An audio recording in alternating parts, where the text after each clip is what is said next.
AI basically এটা full form হচ্ছে artificial intelligence, মানে কৃত্রিম বুদ্ধিমত্তা যেটা তৈরি করা হয়। মানে আমি জাস্ট গিভিং অ্যান এক্সাম্পল, ধরুন রুরাল এরিয়ায় হয়ে একটা স্কুল সেট আপ করলো, সেখানে ক্লাস 11-12 টিচার পাওয়া ভেরি ডিফিকাল্ট।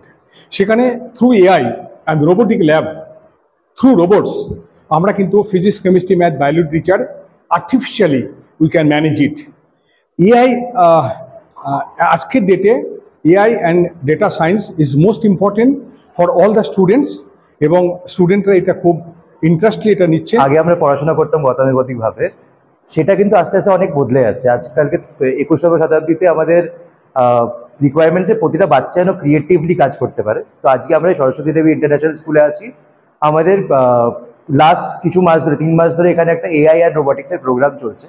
তারই মডিউল 1 শেষ হওয়ার জন্য সব বাচ্চারা নিজেদের ক্রিয়েটিভিটি দেখিয়ে নতুন নতুন প্রজেক্ট বানিয়েছে। ইনফ্যাক্ট আমাদের ইচ্ছা যে প্রাইভেট স্কুলেও গভর্নমেন্ট স্কুলেও সব স্কুলে যেন আমরা গিয়ে এই এফেক্টটা নিয়ে যেতে পারি, যাতে সব স্টুডেন্টরা আস্তে আস্তে ক্রিয়েটিভ হয়ে ওঠে। নতুন নিজের যে বাচ্চাদের যে আইডিয়া, খুব খুব অসাধারণ আইডিয়া আছে ওদের মাথায়, তাদের যেন ওই ক্ষমতা থাকে যে তারা সেটা আস্তে আস্তে রিয়ালিটিতে রূপান্তর করতে পারে।